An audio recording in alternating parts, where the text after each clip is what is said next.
And that song that we just sang, I'll Be Home for Christmas, was written by Kim Gannon, and it was sung by the great Bing Crosby in 1943. I think before just about everybody's time here. It's a song that I'm sure you're well familiar with. You've heard it several times to date. You will hear it several more. The lyrics are familiar. It just kind of captures the spirit of the holiday. I'll be home for Christmas. You can plan on me. Please have snow and mistletoe and presents on the tree. Christmas Eve will find me where the love light gleams. I'll be home for Christmas, if only in my dreams. This whole idea of I'll be home for Christmas encapsulates that home is a natural place to be during the holidays. Now, granted, sometimes the idea of family and home can be complicated. I completely get this. I have probably in some ways, the typical family when you consider all of my family. There's the sane part of my family, and then there's the insane part of my family. And there is an interesting dynamic, though. As much as unhealthy as it gets, and it gets the stories I could tell. But it gets crazy at times, especially with people not talking and relating. But still, in the midst of all that, it's interesting how there's still hope that we're going to come together during the holidays. And we're going to at least pretend to be a family. There's an attraction back to home, back to being together, no matter how complicated it might be. The interesting thing for me as I reflect on this, though, is that that the whole idea of Christmas, that original Christmas story, is actually the opposite. It's completely the opposite. Joseph and Mary find themselves on the road in dire need, with no room left at the inn and only a dirty animal stable to give birth to their firstborn. And yet home seems like it's such a natural place to be. In that original Christmas story, the Caesar is the rule of the land. And Caesar does what any good leader does. And that is, he wants to make sure that he knows where every single dollar that he could possibly get from people is going to come from. Now, we talk a lot about the census in the United States, and we get facts about how what's our ethnic makeup of the country, what's our economic makeup of the country, and so on and such forth. But the reality is the census is all about taxes. The census is all about knowing where people are and how much we can get from them, so we know how much we can spend or enjoy as a government. And in Jesus' day, it was no difference. And so Caesar says, all right, we're going to do a census. Now, they didn't have computers. They didn't really have great communication. So the best way to take a census, that you know that you've counted everybody, is to do it in hometowns. Because if you move, it's not like you just tell the post office, hey, you know what, we're moving from Bethlehem, to Galilee. There is no post office. And there's no computer, and there's no written records of where you go. But they grew up in small towns. And where everyone knows everyone. And it probably varies. Some of you might have grew up in a small town. Most of you probably didn't. But let me tell you something about small towns. They keep track of everyone. I can tell you from my wife's small town in Oklahoma. Every year, when the families come together, they know who's there, and they know who's not. They know the King family, that crazy King family who lives in California, isn't there. And they know every detail of our, it's not even their own family, of our family, of the Shantz Miller family, who's there and who's not. They know what we're doing right now. They know that we move. They know everything. And so this is true back in this day and time. So if you want to do a census, what you do is you send everybody back to their hometowns. Because if they don't show up, people will know. They'll know that Joseph, who was raised in this community, who is now a carpenter over in such and such, and they'll know about the scandal whose wife to be married is pregnant before marriage. They know all about it. So everyone's got to go back to their hometown so they can be counted, so Caesar makes sure to get the taxes that is due him.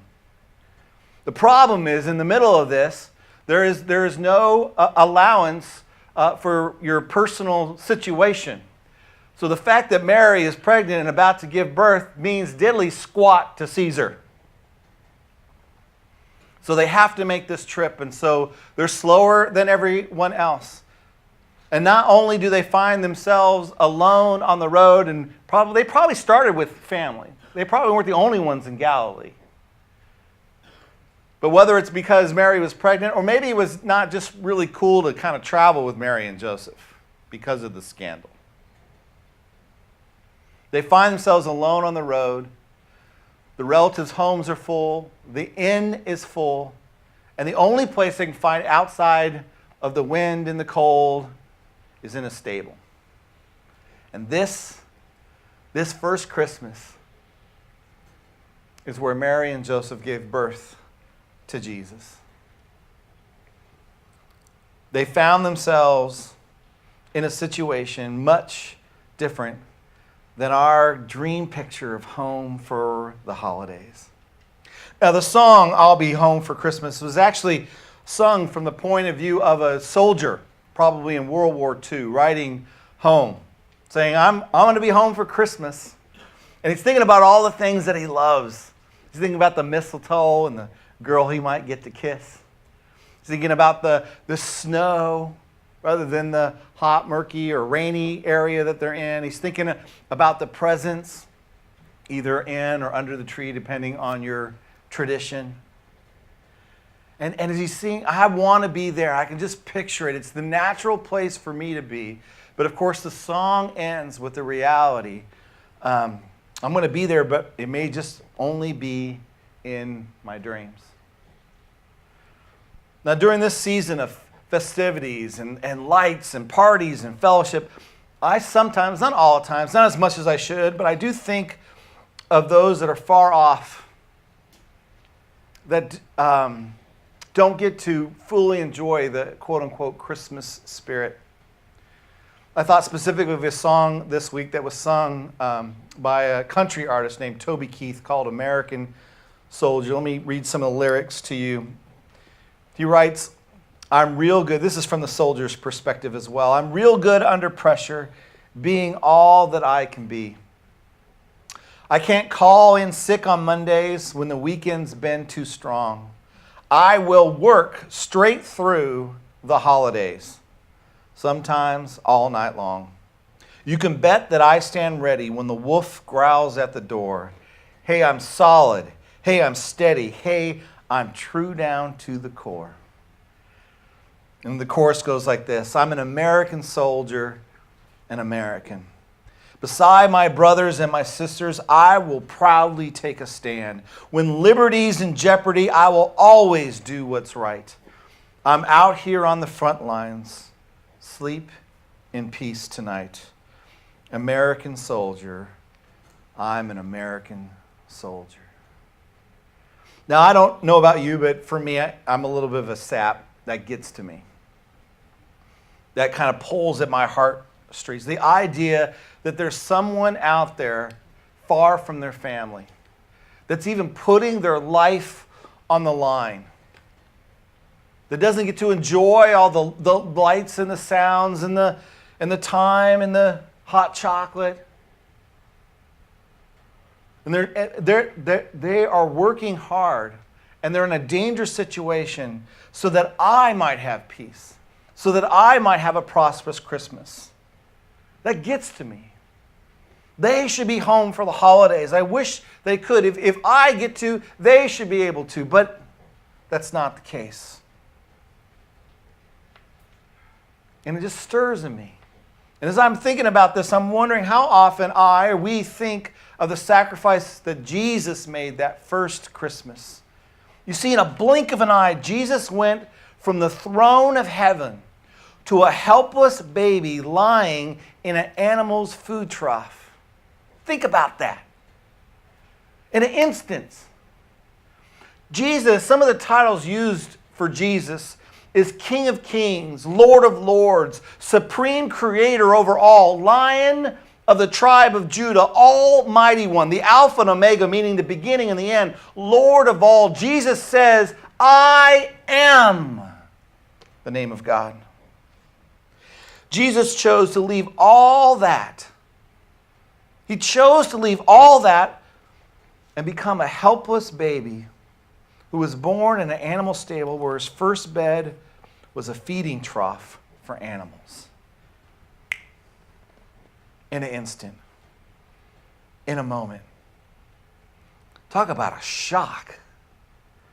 Now, I don't know about his awareness. The Bible doesn't really answer a lot of questions. Like, did he know? I mean, could he be a baby and know that? It'd be kind of hard to be a baby and know that. The Bible doesn't really tell us much about his young childhood. It gives us a glimpse at 12. And we do see a glimpse at 12 that he understands his relationship to the Father. And that there's something different about him. And then when he comes on the scene at the age of 30, which is what most of the Gospels are about, he clearly understands not only his relationship with the Father, but that he is divine, that he is God. But I don't know how this works, but what I do know is the moment before he becomes this baby, he's on the throne. He is the God of gods, the King of kings, the Lord of lords, the creator of all. And Paul writes, when he's writing to the church in Philippi, in Philippians chapter 2, verse 6 and 7, he writes this, Jesus, being in very nature God. That was his nature. His nature was God. Did not consider equality with God something to be grasped. Now the idea is this, is there's many things that we desire that we're grasping at. Maybe there's a job promotion you want. You're hoping to get that. You grasp for that. Maybe you're grasping at a peaceful Christmas. That maybe it's different than every other year when you invite so-and-so and such to sit at the same table. You're grasping at peace. Or maybe there's a special him or her that you're kind of grasping, you're kind of hoping for something relationally to kind of kick off, or you're grasping at a certain grade in school. Whatever it is, the idea of grasping it means you haven't attained it and you're hoping you'll get it. But what he's saying here is that Jesus did not consider equality with God, being God himself, something to be grasped. Why? Because he was God. He was God. He was fully on the throne. He was God. And then verse 7, but Jesus made himself nothing. This, by the way, doesn't paint you and I in a very good light. He made himself nothing, taking the very nature of a servant, being made in human likeness. The Creator, the God of gods, the Lord of lords, King of kings, became like those that he created. And notice what it says about you and I. We are created to serve. That's one of the great contentions, is that our nature, our fallen nature, is that we want to be served rather than to serve. But we were created to serve. And this is just another example, because the one on the throne who is created to be served became like those he created, you and I, and in essence became a servant. What kind of love, what kind of passion Jesus must have had for us to have put aside his glory as the creator and become like the ones that he created. Jesus chose, notice this, it wasn't thrust upon him. It was a choice not to be home for the holidays. On that first Christmas, he left his throne. He left his Father. There was no snow. There was no mistletoe. There was no presents under the tree. The wise guys don't show up till almost a year later. He exchanged power for weakness. He exchanged safety for insecurity. He exchanged comfort for struggle. He left his home and was not home for Christmas. This was Jesus' gift to us. And it was given because of his passion for us, his zeal. If you were to look up this word passion in Webster's dictionary, you'd find a few definitions. One of them is a strong liking or desire for or a devotion to some activity, object, or concept. Jesus had so much liking, so much desire and devotion to you and I that he left the throne. And his position on the throne, he could have stayed there for eternity. He didn't have to leave. You can't vote him off. You can't impeach him. You can't overthrow him. It was his. The only way he would ever leave that throne is by his own choice, by his own passion. And he did that to do for you and I what we cannot do for ourselves. In the form of a servant. Here's the other really interesting thing. Now, this is Webster's dictionary. There's two definitions. One I just read to you. Here's the second definition of passion in the dictionary. The suffering of Christ between the night of the Last Supper and his death. Isn't that interesting? That's what we call passion. I mean, literally in the Bible, when you say you want to look up passion, and you look up passion, there's a picture of Jesus. It's just about literal. It is a picture of Jesus because no one has ever loved so much. No one has ever been so committed to their cause. No one has ever been so devoted, not just to people that loved them, but actually people who hated them. That he gave up so much and went through so much for the benefit of so many who didn't deserve it. Who didn't deserve it. Now, in light of that passion, I would remind you what the Lord Jesus himself said. It is more blessed to give than to receive.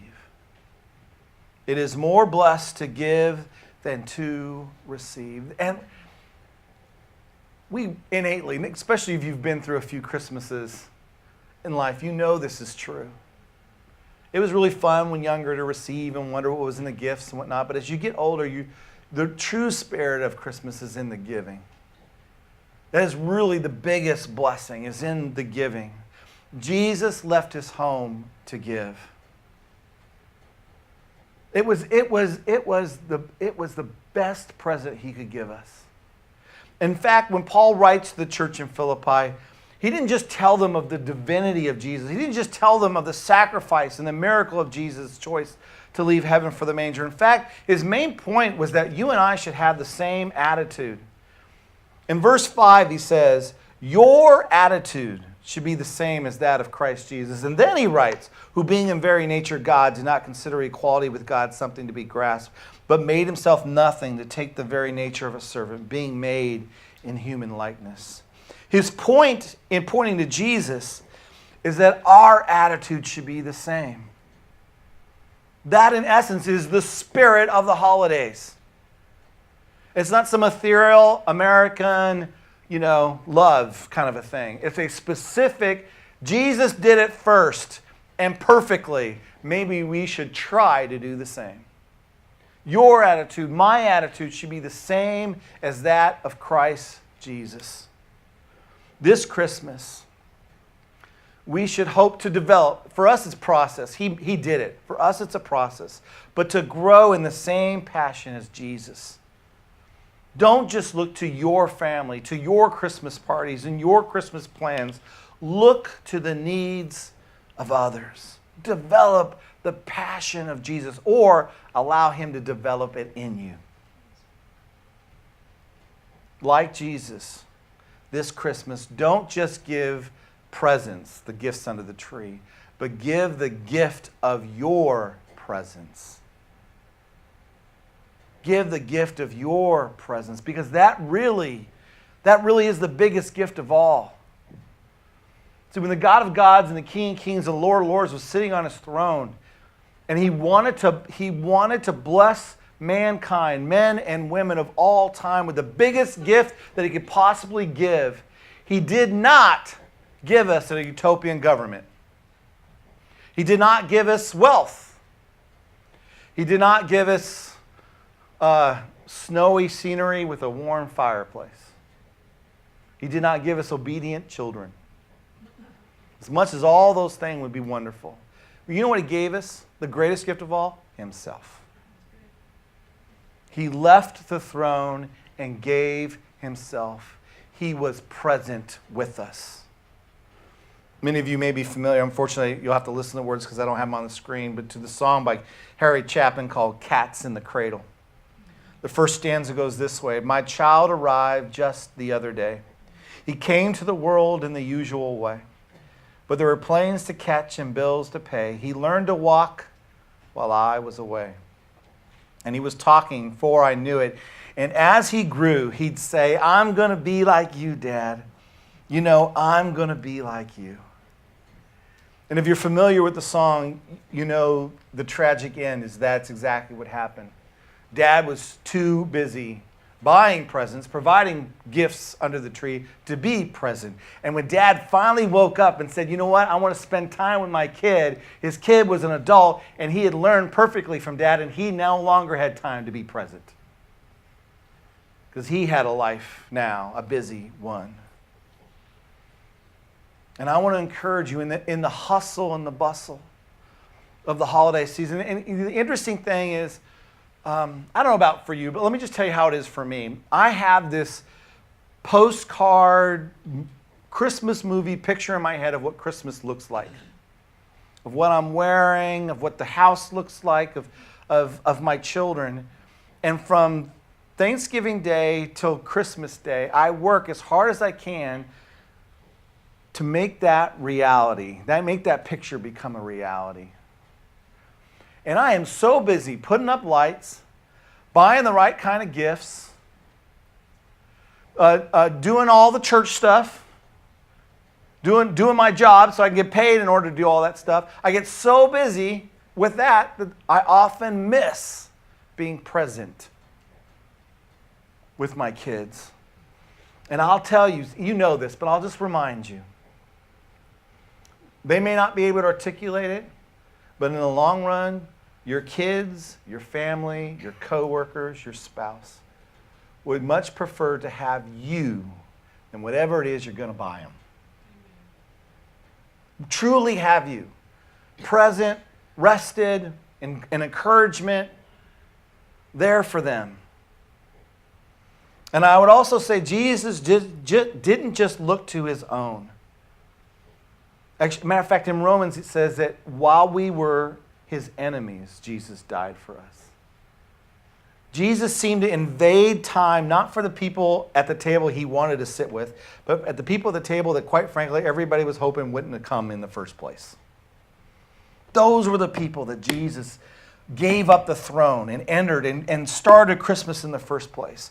We need to look outside ourselves. We need to go and serve and be present, not just with our family, but with the world around us. Be like Jesus.